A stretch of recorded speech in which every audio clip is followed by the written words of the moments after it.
La Troisième Guerre mondiale. Ces 4 mots font froid dans le dos.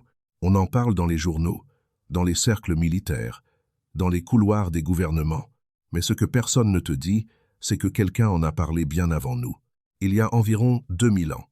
Sur une île grecque nommée Patmos, un vieil homme exilé, seul, reçut une vision si vertigineuse, si précise, si terrifiante, qu'il mit des années à la transcrire. Ce vieil homme s'appelait Jean, et ce qu'il a écrit, le livre de l'Apocalypse, n'est pas un récit de fin du monde fantaisiste. C'est une carte prophétique. Une carte qui place la Chine, la Russie, l'Occident, le Moyen-Orient et Israël dans un ordre précis, dans une séquence d'événements qui ressemble de façon troublante à ce que nous vivons aujourd'hui. Je ne suis pas en train de te dire que la fin du monde est pour demain. Je suis en train de te dire que les pièces du puzzle bougent, et que les pièces bougent exactement là où la carte dit qu'elles devraient bouger. Reste avec moi, parce que ce que tu vas entendre va changer la façon dont tu lis les nouvelles. Pour toujours.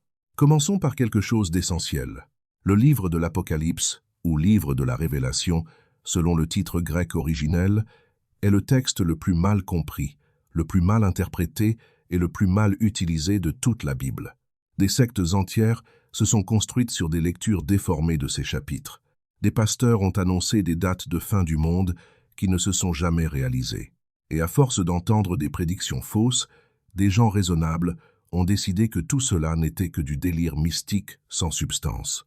C'est une erreur compréhensible, mais une erreur. Parce que le livre de l'Apocalypse n'a pas été écrit pour faire peur. Il a été écrit pour informer, pour donner à ceux qui lisent attentivement une grille de lecture de l'histoire humaine, une grille qui permet de comprendre non pas le jour et l'heure, comme Jésus lui-même a dit que personne ne le sait, mais la direction, la trajectoire, le sens de ce qui se déroule. Et quand tu prends cette grille et que tu la poses sur le monde actuel, ce que tu vois est à couper le souffle. La première chose que le livre de l'Apocalypse décrit, c'est une architecture de pouvoir mondial, une structure de nations et d'empires qui domineront la scène mondiale dans les derniers temps. Et le texte utilise des symboles, des bêtes, des couleurs, des chiffres. Ce n'est pas du hasard. C'était une nécessité littéraire. Jean écrivait sous occupation romaine. Si ses écrits avaient été trop explicites, ils auraient été détruits immédiatement. Les symboles étaient un langage codé que les croyants de l'époque comprenaient, et que des générations de théologiens, d'historiens et de spécialistes des textes anciens ont progressivement déchiffré depuis. Donc quand l'Apocalypse parle d'une grande bête écarlate avec 7 têtes et 10 cornes, ce n'est pas un monstre de film d'horreur. C'est une description symbolique d'un système de pouvoir global.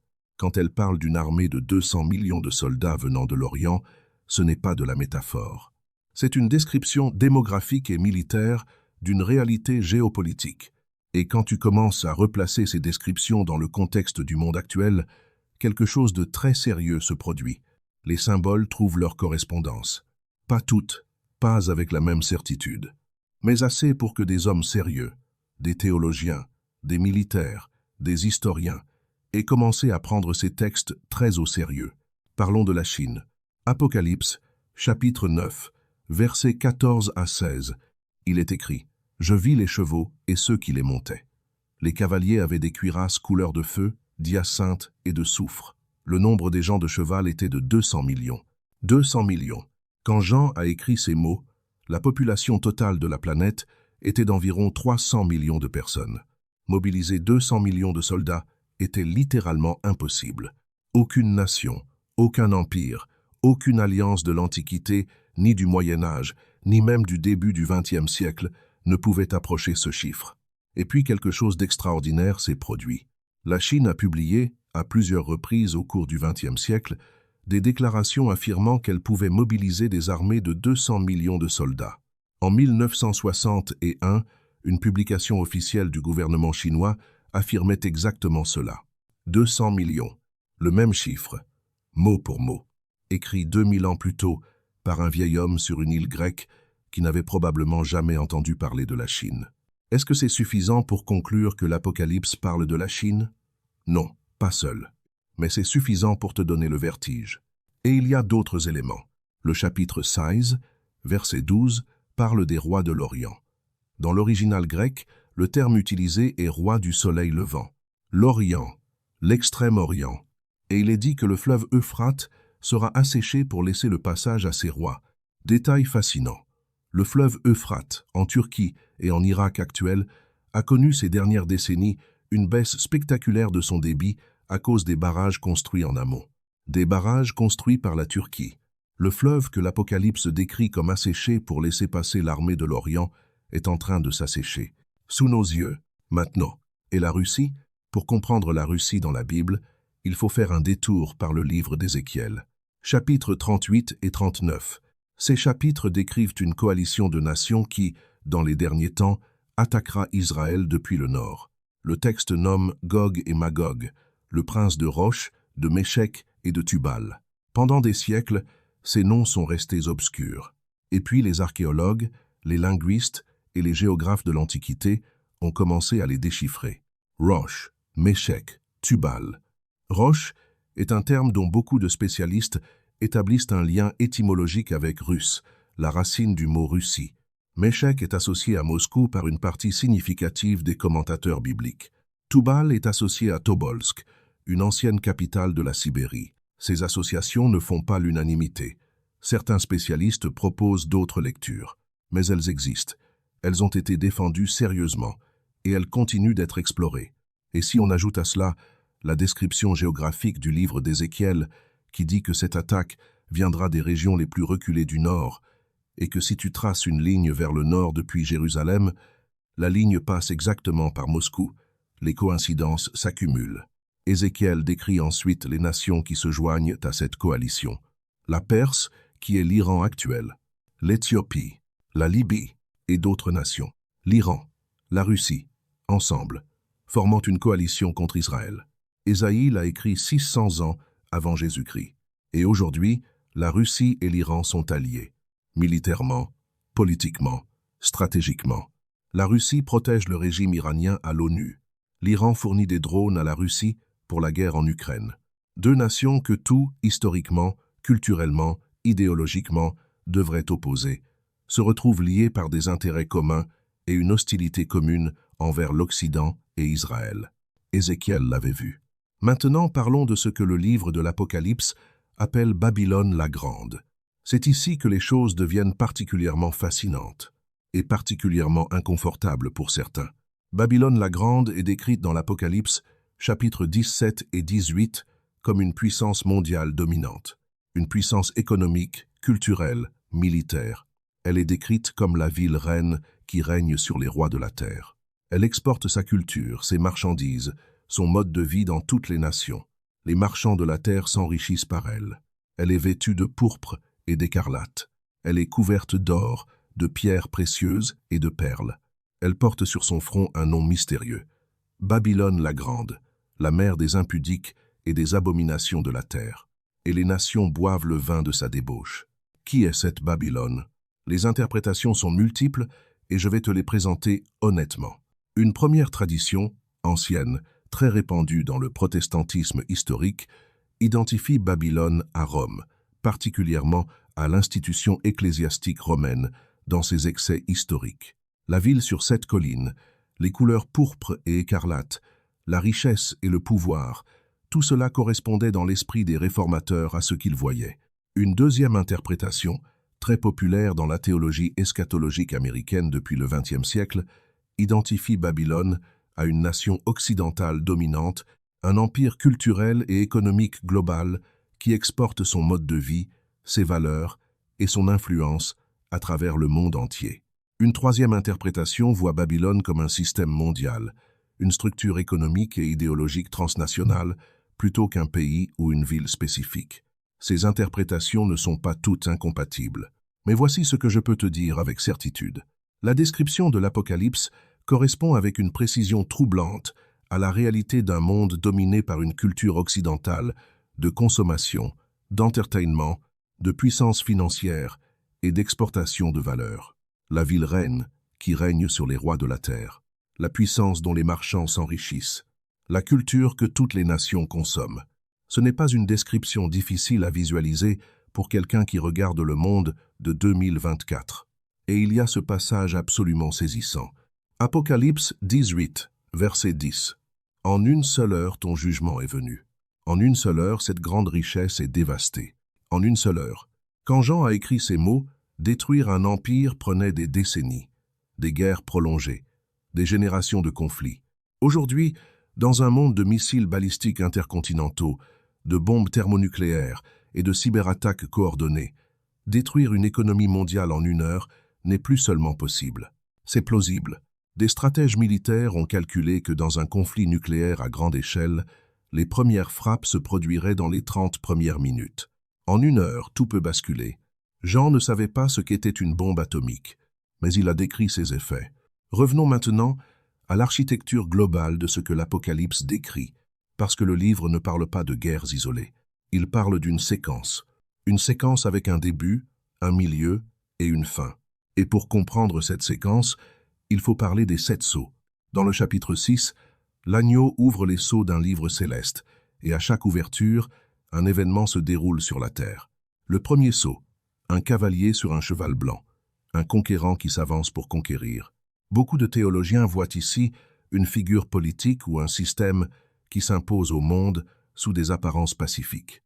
Le deuxième sceau, un cavalier sur un cheval roux. Il lui est donné de faire disparaître la paix de la terre afin que les hommes s'entretuent.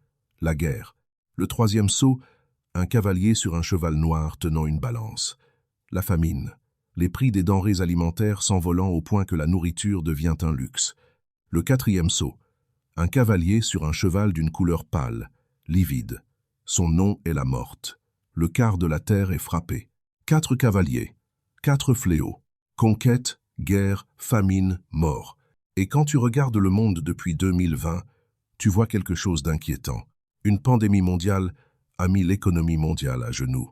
Des guerres en Europe, au Moyen-Orient, en Afrique. Des crises alimentaires dans des dizaines de pays. Des millions de morts. Je ne dis pas que les 4 cavaliers sont déjà arrivés. Je dis que le monde ressemble de plus en plus à la description, et que cette ressemblance mérite d'être prise au sérieux. Parlons maintenant de l'Antéchrist. Ce personnage peut être le plus mal compris de toute l'eschatologie biblique. Dans la culture populaire, on en a fait un monstre cornu avec un 666 tatoué sur le front. Ce n'est pas ce que la Bible décrit. Ce qu'elle décrit est bien plus insidieux, et bien plus plausible. La Bible parle d'un homme exceptionnel, charismatique, brillant, capable. Un homme qui résoudra une crise mondiale, là où tous les autres ont échoué. Il apportera la paix dans une région en guerre. Il réunira des nations divisées. Il séduira les foules, les dirigeants, les médias. Il sera acclamé comme un sauveur. Et c'est précisément là que réside le danger. Parce que derrière la façade de sauveur se cachera une ambition absolue et une nature spirituelle profondément corrompue. Daniel chapitre 7 et 8 décrit ce personnage. Apocalypse chapitre 13 le décrit. Deuxième lettre aux Thessaloniciens, chapitre 2 en parle. Et tous ces textes s'accordent sur une chose fondamentale. Cet homme ne sera pas reconnu pour ce qu'il est au moment où il émergera. Il sera célébré, adoré, suivi. Et c'est pour cela que Jésus lui-même a dit « Prenez garde que personne ne vous séduise. » Non pas que personne ne vous terrorise, que personne ne vous séduise. La menace n'est pas la terreur. La menace est la séduction. Et le chiffre 666. Il est temps d'en parler sérieusement. Apocalypse 13, verset 18. Que celui qui a de l'intelligence calcule le nombre de la bête, car c'est le nombre d'un homme, et son nombre est 666. Dans l'Antiquité, une pratique appelée la gématrie consistait à attribuer une valeur numérique à chaque lettre d'un nom, puis à additionner ces valeurs pour obtenir un nombre. C'était une façon courante d'identifier des personnes de façon codée. Certains spécialistes ont calculé que les lettres du nom Néron César en hébreu donnent la somme de 666, mais Néron est mort. Alors est-ce que 666 fait référence à Néron et seulement à lui? C'est une interprétation possible. Mais il y a une autre approche qui mérite d'être considérée.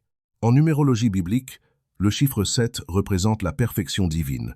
Le chiffre 6 représente l'imparfait, l'humain sans Dieu, ce qui manque d'un point la perfection.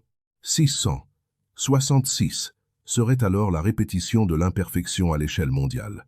Un homme, un système, un ordre mondial qui se présente comme parfait, qui prétend avoir toutes les réponses, mais qui, fondamentalement, manque de ce point essentiel, la dimension divine. Ce n'est pas une lecture fantaisiste, c'est une lecture symbolique, profondément cohérente avec le reste du texte. Et elle nous parle d'un monde qui cherche ses propres solutions à ses propres problèmes, sans référence à aucune transcendance. Un monde qui ressemble de plus en plus au nôtre. Maintenant, la question qui brûle. Où est Israël dans tout cela? Parce qu'Israël est au centre de tout ce que l'Apocalypse décrit. Géographiquement, symboliquement, prophétiquement, le livre de l'Apocalypse est profondément ancré dans la réalité d'Israël. Jérusalem, le temple, la tribu de Juda, les 144 000, les 2 témoins, tout ramène à Israël. Et il y a une prophétie spécifique qui me donne le vertige chaque fois que j'y pense. Zacharie chapitre 12, versets 2 et 3. Voici, je vais faire de Jérusalem une coupe d'étourdissement pour tous les peuples d'alentour. Et il arrivera en ce jour-là que je ferai de Jérusalem une pierre pesante pour tous les peuples. Tous ceux qui voudront la soulever se blesseront. Une coupe d'étourdissement pour tous les peuples. Une pierre que tous ceux qui tenteraient de déplacer se blesseront à porter. Regarde le monde aujourd'hui. Combien de présidents, de premiers ministres, de secrétaires généraux ont essayé de résoudre la question de Jérusalem? Camp David, Oslo, les accords d'Abraham, les résolutions de l'ONU. Chaque tentative, chaque échec.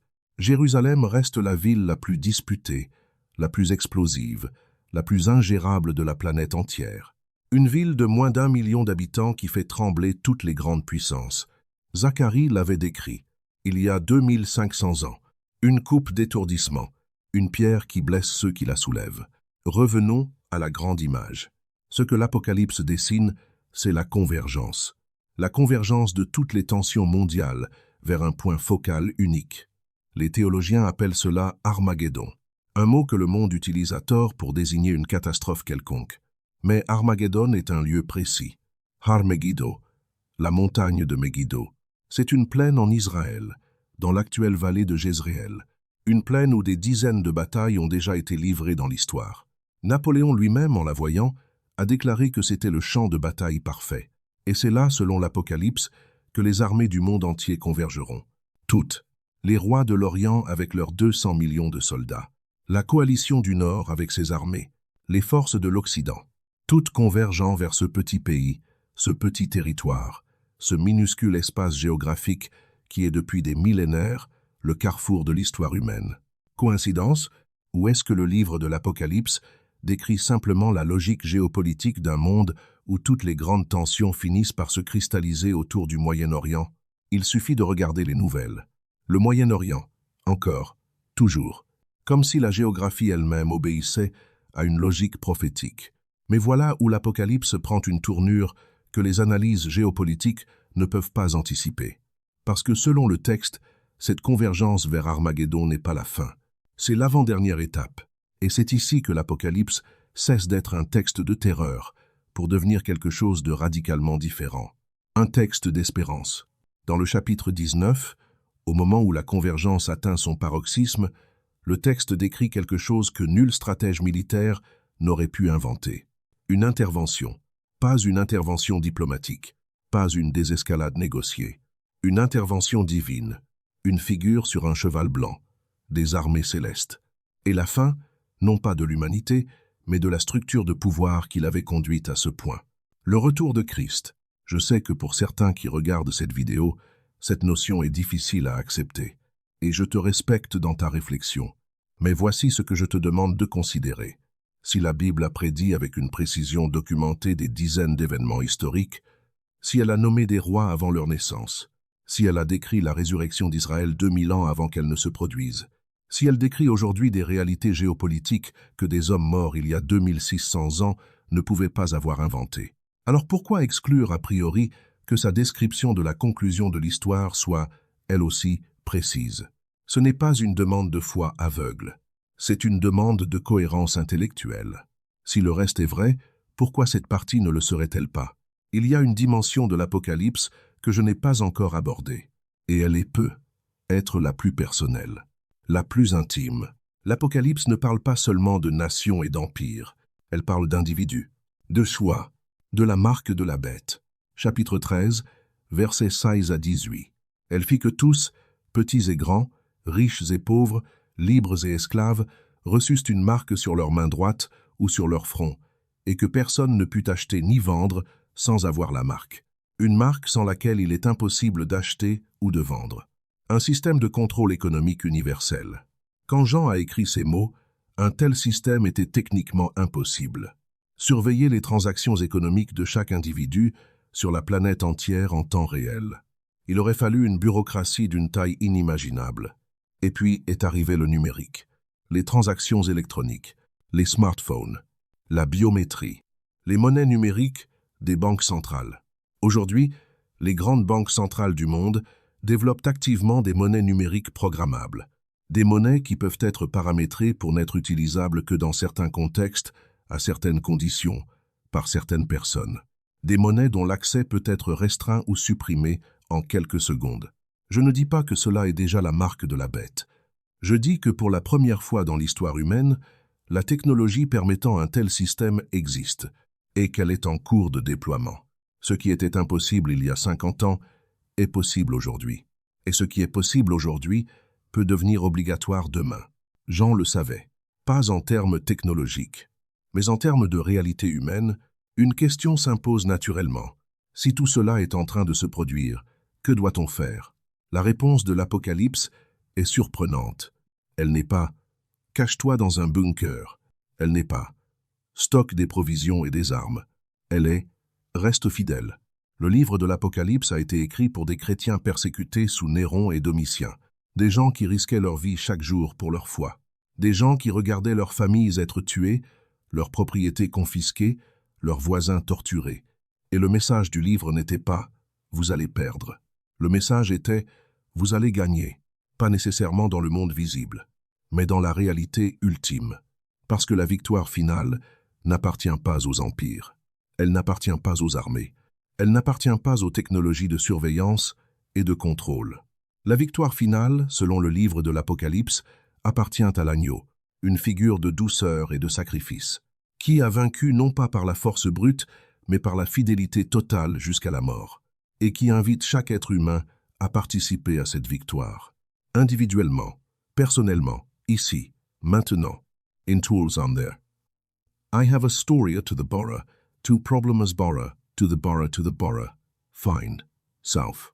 Il me reste à te parler d'une chose, la chose la plus importante, parce que tout ce que nous avons exploré ensemble, la Chine, la Russie, l'Occident, les cavaliers, la marque, Armageddon, tout cela peut te donner l'impression que tu n'as aucun rôle à jouer, que tu n'es qu'un spectateur de force qui te dépasse, que tu regardes un film dont le scénario est déjà écrit et dans lequel tu n'as pas de ligne de dialogue.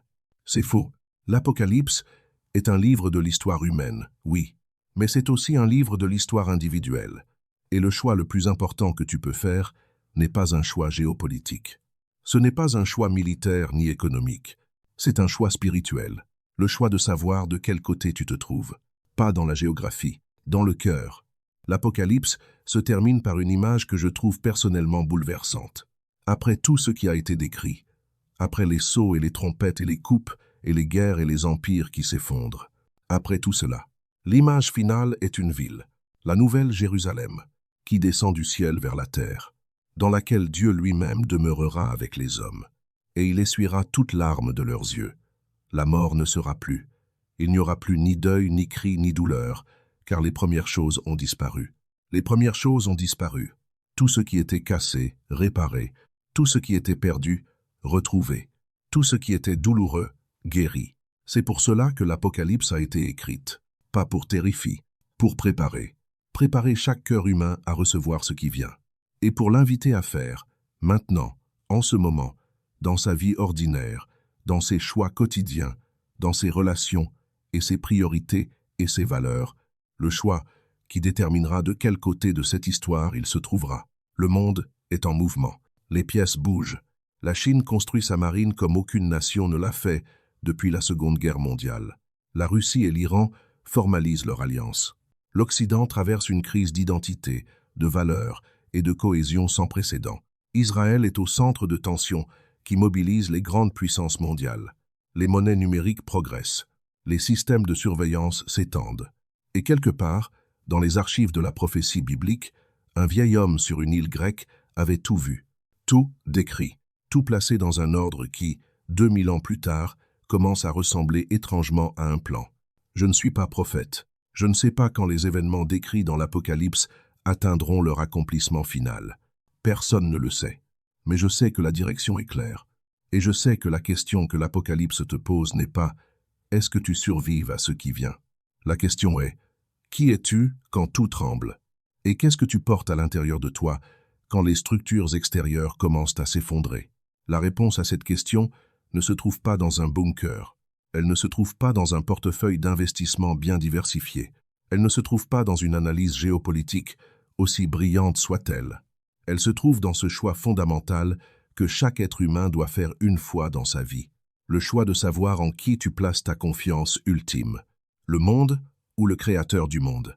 La puissance humaine ou la puissance divine. La peur ou la foi. Ce choix t'appartient. Entièrement. Et c'est peu. Être la seule chose. Dans ce monde qui semble de plus en plus hors de contrôle, qui t'appartiennent encore complètement. Utilise-la bien.